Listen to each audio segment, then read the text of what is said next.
Hi everyone, thank you so much for joining Art, Ladle, and Spade. It is Tuesday and not a lot happened over the weekend. My husband and I went out and gathered rocks at a construction site. I wanted more, but I needed to ask permission first.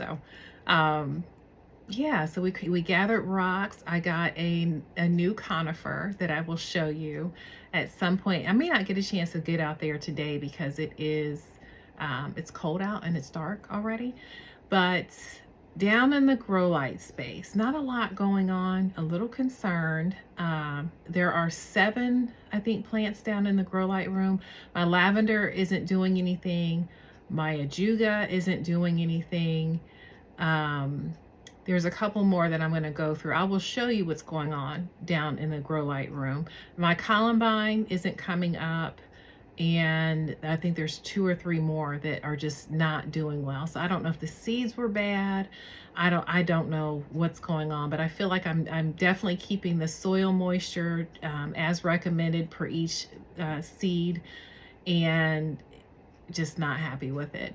I am going to take you upstairs in the sunroom. There's a lot of stuff going on. And I will say that I have finally realized that I am now anxious slash scared to do any thinning with my seedlings because of the creeping time disaster.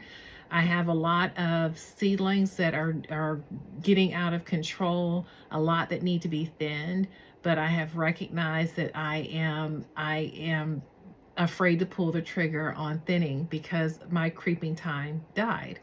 And I know I have to do it because I'm risking all of them dying if I don't, but today I looked at them and I told myself I was going to go ahead and start thinning, and I didn't. So I do recognize that there's some anxiety here because of the creeping time disaster.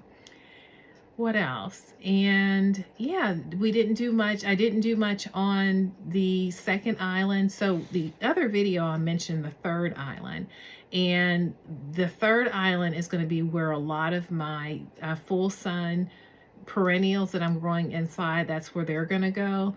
The area that I'm in now, that I've already built the first garden bed, that is going to be part shade. The leaves haven't come in yet, but once they do, that's actually a part shade area. And then there's an area to the right of the fountain, standing in behind the fountain, to the right of the fountain, that is more sun. And so if I have any full sun perennials left over, those will go there. But for the most part, where the first garden bed is, the rock garden bed is, that is going to be part sun. And I want to say it is morning shade, afternoon sun. So the sun is much more harsh. So I have to be careful with that. Right now, there are some hydrangeas that are there. And last night we had a freeze and everything looks okay, but only time will tell. And the freeze only lasted, I believe it was less than maybe 6 hours. It wasn't very long, but it was still cold enough for my fountain to freeze. And if you remember from previous video, we had covered the bird bath and the fountain, and I uncovered them because I thought we were out of danger, but clearly this is happen every year that we get into mid-March and then we have a freeze. And from the freezes, everything in the previous years has survived. So I don't have any doubt that the things will survive, but I'm definitely lucky that the perennials I'm growing in the house, I'm definitely lucky or happy that I didn't take those outside, because those would not have made it. There was a minor accident that happened 2 weeks ago when I was using the auger. I caught a root when I was digging the holes for the paver pad area, and I was digging holes to break up the soil so I could continue to dig because it made it much easier. And the auger caught a root and it threw my thumb backwards. And so for 2 weeks, I have gone to the gym. I have picked up very large rocks. I have done all of my daily living. Well, on Saturday, my husband and I went and collected more rocks from a construction site. And when I got home, my hand was in a lot of pain. And I looked down and realized that my hand was very swollen. And I realized that my thumb was going to the side. And I thought I broke it, but I actually had x-rays done yesterday. I did not break it. It is severely sprained, so I have to wear this for the next 2 weeks, which is very annoying. That's my word for the day, annoying. But I'm trying to take it easy because I cannot lose 2 weeks of working in the yard. That's not going to be a thing. So I will still try to do what I can with being careful with this, and I'm very hard-headed, so we'll see how successful that is. But anyway, I've hurt myself, so be careful if you use an auger, because they are very heavy pieces of equipment, and if you catch a root, it will spin around on you, and depending on which way it spins, you could break a wrist, a thumb, fingers, whatever. So anyway, that was my first garden mishap of the year, and I will be okay. So I'm kind of taking it easy for the next 2 weeks, but I'll still be filming. I'm going to definitely thin, even though I'm scared to do it. I'm definitely going to thin a lot of my seedlings that are upstairs because they're just getting too big for them to be crammed into those little pods.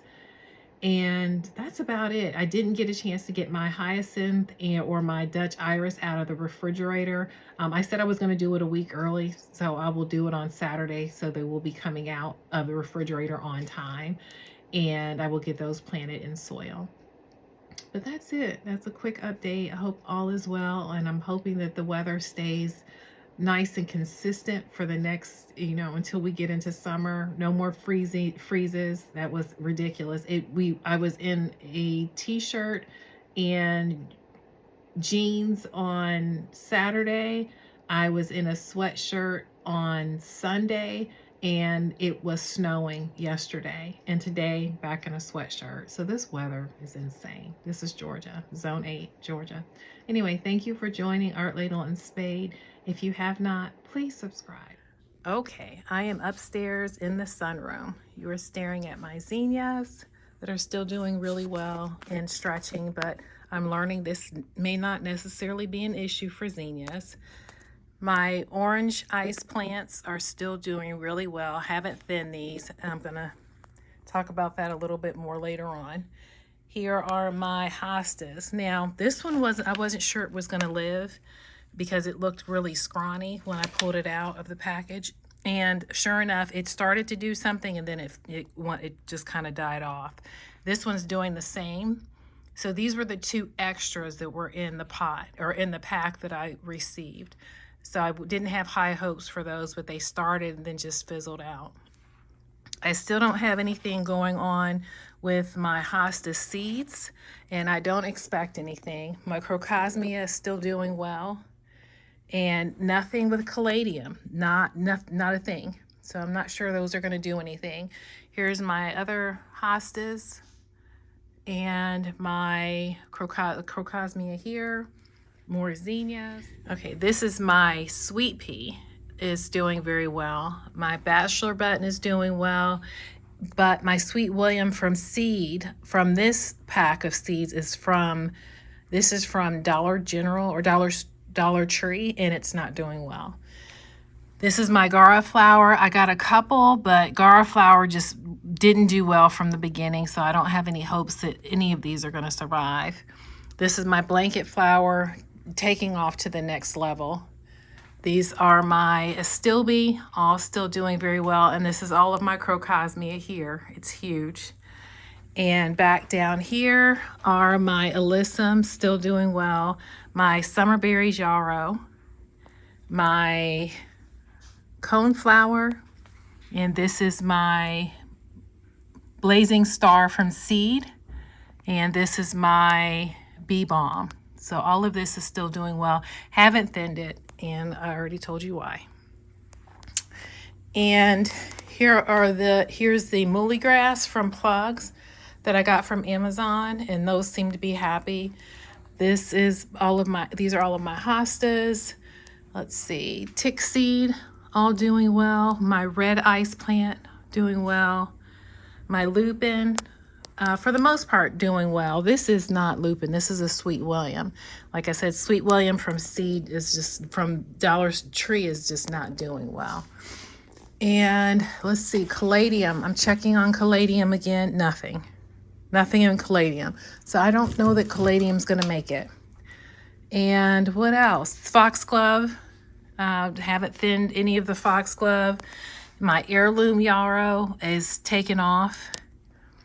And that is it for upstairs. So everything still seems to be doing pretty well. I did spray with this mosquito bits. I prepared it for the fungus gnats because we were getting fungus gnats, and it seems to have helped. And you prepare it just as it says on the back of the bag. All right, I'm going to go downstairs and show you what's going on in the grow light room. Okay, folks, we are down in the grow light room, and we are staring at the columbine. I have had one come up, and so I've uncovered it.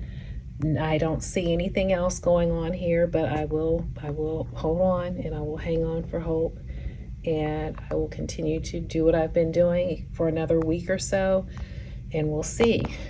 But this is my bellflower, and I'm going to go ahead and call time of death, March 17th at 9:55 p.m.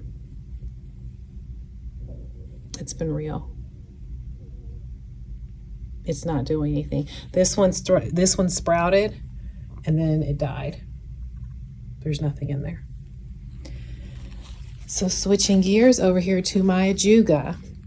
Once I uncovered the ajuga, it said to keep it under in a dome, humidity dome, and it wasn't doing anything. So I took it out of the humidity dome, and then I started getting sprouts. So we'll see. I don't know what's going on with this ajuga. It said 65 to 72 degrees for germination in 10 to 21 days. And place under bright light, cover with a dome or with plastic until sprouting, mist to settle seeds. I did all of that. And thin or transplant when 2 to 3 true leaves. So this one here, I'm going to go ahead and pull it out of the pot. And this one here, I'm going to pull it out of the pot. This is my, let's see, in the back, we have my creeping phlox, not really doing anything. I just watered these. So it's interesting because typically when you start sprouting, then you water from the bottom, but I don't want to saturate the soil for the seeds that have not come up yet. So I'm continuing to spray. And in the front here, well, actually, this is all creeping phlox. This is all creeping phlox, and it's very random how it's coming up. But I will be patient and continue to take care of my creeping phlox. In the back here, this area, this is lavender. Actually, sorry, this whole tray is lavender. Lavender is doing barely anything. And this did not call for a dome. And I've continued to spritz it, and I'm going to be patient. But I have maybe 2. How many sprouts? 2. Now the one that did sprout, the first one that sprouted is doing well. So I don't know. These things are picky. The grow light room is not my favorite space right now. So we're going to switch gears, and I'm going to do my Evel Knievel and get on top so you can see my delphinium. Nothing. Not a thing. I'm showing you nothing. Soil's moist. I did spray for fungus gnats upstairs, and I see one here, so I'm going to go ahead and spray, but there's nothing going on. Not a thing. This is lavender here. This is ajuga. I've got one. And yeah, so not much going on downstairs. And I'm going to go upstairs and grab my bottle of mosquito spray that I prepared for fungus gnats, and I'm going to come back down here and spray. But that's all that's going on down in the grow light space. Not much. Stay tuned.